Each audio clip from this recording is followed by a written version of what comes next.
What's up, YouTube? How you guys doing today? I hope you're having a blessed day. I'm coming to you with some more gun content, and today we're going to talk about a subject that it was a question that was posed to me about one of my other videos. All right, and it's about modifying your weapons, customizing your weapons. Okay, so here's what I feel are the do's and don'ts. Okay, so let me start this off by saying this is my opinion. Now, I have done some research. I have looked into this. I didn't go into modifying or customizing guns without doing my research. I will tell you the same. Do not take my opinion as law. Do your own research, okay? Because ultimately,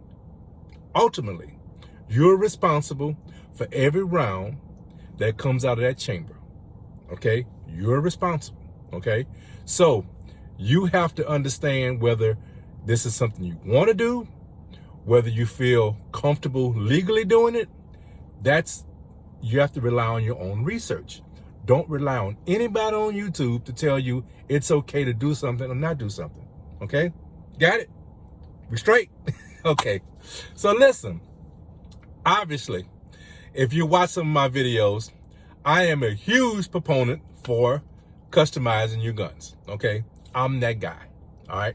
Now, let's just clear something up first, all right? Again, do your research. Don't just take my word for it. Do your research. From my research, there has never been anyone convicted of a shooting, a defensive shooting, with a modified weapon being convicted because that weapon was modified, okay? Now, let me say this about that, though. I am talking about not changing what the weapon is intending to be, okay? This is my carry weapon, okay? I showed this on another video. This is my carry gun, right? I have not changed the functionality of this weapon.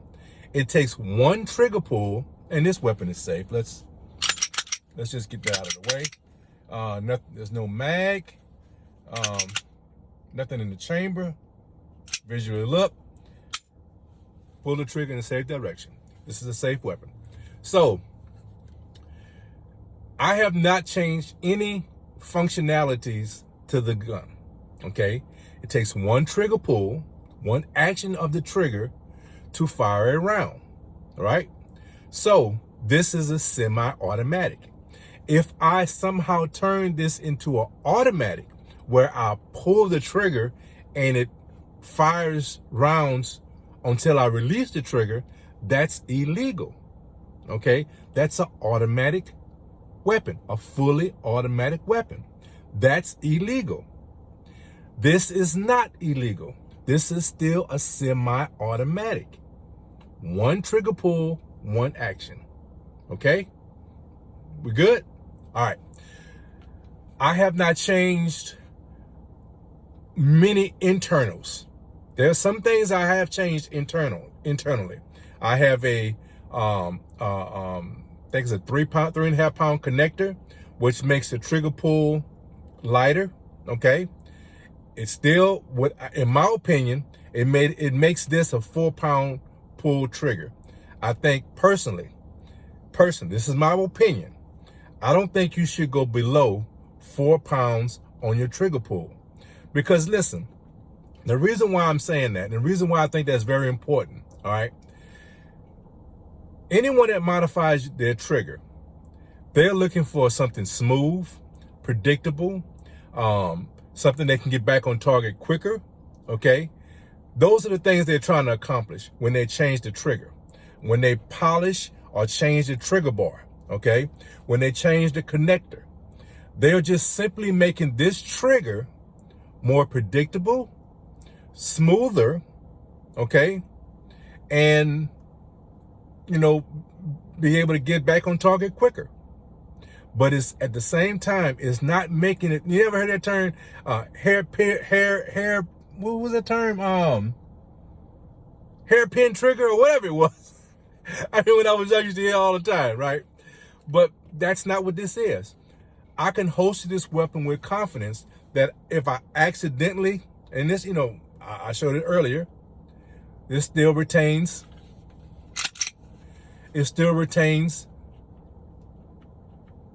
Glock's safety, okay? I am not going to pull this until I hit this tab. So when I reholster my weapon, it's not going to accidentally go off. When I unholster my weapon, when I draw my weapon, it's not going to accidentally go off, okay? The safeties are still retained. I didn't modify anything like that, okay? I didn't modify the firing pin or the springs, okay? Those things are done with perhaps a competition gun, okay? Because they want the lightest trigger pull that they can get so they can get on target as fast as possible and pull that trigger, okay? That's not the objective of this gun. Making it more predictable, the trigger pull more predictable, smoother, okay? In my opinion, that's acceptable because now you have more confidence in your weapon. The trigger that comes in here from the factory, it's not as predictable as this trigger, okay? So I think that makes it better, in my opinion, okay? Everyone has their own opinion, okay? My mag release, right? It's it's raised, it's extended, okay? It gives me more confidence when I'm releasing my mag. I'm not changing the functionality of what this button does. If it's smaller or if it's bigger, it doesn't matter, okay? Only thing that would matter is that if it interferes with me drawing my weapon, then it would matter. Can you see what I'm saying? My takedown lever, okay? It's a little extended, okay? That's because I have big hands and the small one is hard for me to reach. I have more confidence when I'm taking down my weapon, okay? The slide lever, right? It has a little bump right here. When I want to activate my slide, I get a better grip on it. So it operates better, okay? These things are making this weapon better in my opinion. If you're okay with the flat, what comes with the OEM, fine. But what I'm doing doesn't make it any difference. It's not going to make it any better. Only thing, like I said, if it stopped me from getting a quality holster and it would cause me to not be able to draw my weapon, then there would be an issue. If this was way out here and I couldn't get a good holster, it would be an issue, okay? That would be an issue.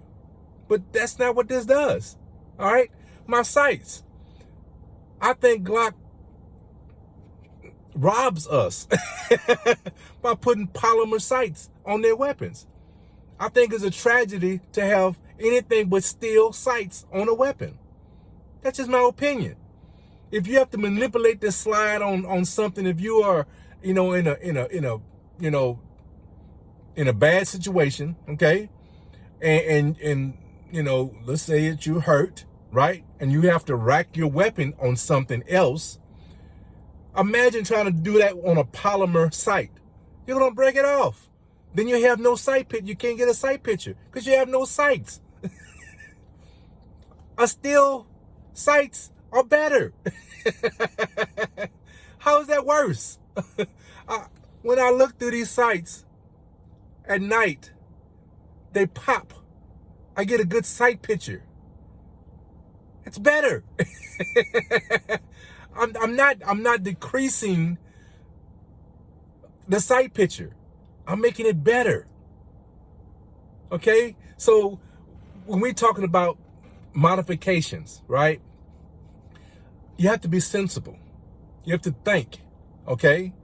And when you think about things that you want to do to your gun, as long as you're not using cheap parts, if you're not buying from unreliable sources, okay? Now that's a good point. That leads to my point. RaiderKev, you're kind of good with leading into points, okay? The parts that you want to modify your weapon with, you want to research these companies. see what they're about. See if they use quality materials, okay? Are they using cheap materials? Or are they using quality materials, okay? You don't want to go on Amazon and get, this is no knock on any foreign part, right? There are a lot of foreign manufacturers that make fantastic products, okay? But let's be real. There are a lot of knockoff parts, right? For cars, guns, everything that, every name brand item has a knockoff. Okay, let's just keep that real. Okay, let's keep that real. Would I put a knockoff part in my weapon? No, that is not a good idea. That is not a good idea. You want something reliable. Okay, when it comes to this, there's a few things that I feel are budget friendly, right? And I've talked about those things. Like I use Olight, which I think is a reputable company. I think they, I've heard some bad things about them from people, but everything I've done, all of my experience with them, they are a reputable company, but they are budget friendly, right? I use Holosun on my red dots. Okay, they're a budget friendly company. Okay, but I've watched torture tests. I've seen torture tests. I've experienced some things with drops and things of this nature, and they're held up. I've researched these companies, and again, don't go on my research. Do your own research, okay? These are reputable companies. You only want to put reputable products if you decide to modify your gun. If you have a problem with that, do not modify your gun. Keep it as it comes out of the box. No problem. No problem. Me, RaiderKev, I like a little bling. But I like a little bling with responsibility. Okay? I'm not going to cheap out. Okay? Well, I did cheap out once, huh? You got to watch that video to figure out where I cheaped out. Okay? But I am not going to cheap out on my weapon. Whether it's a range toy, whether it's my carry weapon, whether it's a planker, whether it's whatever it is. If I'm going to use that at some point, if there's an issue that I can think about in my mind where I'm going to rely on that gun, on that weapon to defend my life, I'm not cheaping out. I'm not putting clone parts. I'm not putting, I'm putting reputable parts in my gun. But I do feel as long as you are smart and think about things, right? Do your research. Doing this to your weapon is not a problem. It's not a problem. This is my opinion. Okay? So that's gonna do it for this video. I'm gonna try to drop something again tomorrow. Okay, I told you I'm gonna try to get some videos out, and I'm gonna do that tomorrow. I might just break out one of my rifles. Might do a review on one of my rifles tomorrow. We'll see. Might be something else. Don't hold me to that. But at some point this week, I'm gonna bring out one of my rifles, and we're gonna do a review on that. We're gonna see what that's about. Okay, but from RaiderKev and his trusted friend. Okay. Now you know what else? I gotta do a review on one of my other holsters. This is from Urban Carry. Again, you don't want to cheap out on your products. Okay, this is a quality product. I need to do a review on this. This is quality here. I love this. This is the holster I use when I'm wearing jeans or when I'm using a belt. It's a great company, and they do a great job. I'm gonna do a review on this. Okay, so that's gonna be it for that. Listen, I haven't done this in a while, and I want to shout these guys out. X Squad, right? These are the guys that are first influenced me to do this type of stuff. Look, I want to really, I want you to really consider checking these guys out. They're on Spreaker.com, okay? X Squad. They have a great lineup, a lot of different DJs, talk show hosts, great programming, okay? Built for this network, same thing. These guys are friends of mine. They are influencers.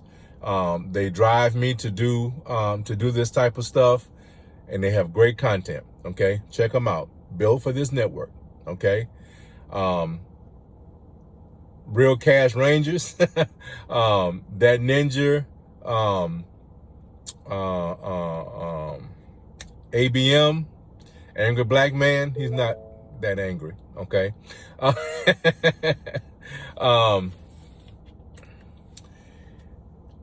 Jungle Brother, his 30-minute shows that goes 3 hours. Hey, some great content. These guys, they do their work, and you'll be entertained. So listen, give these guys a listen, give them a chance.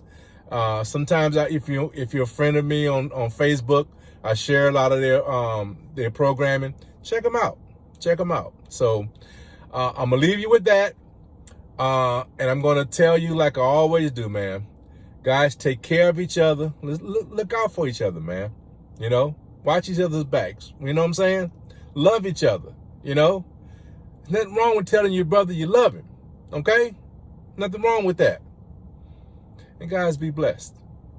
RaiderKev out.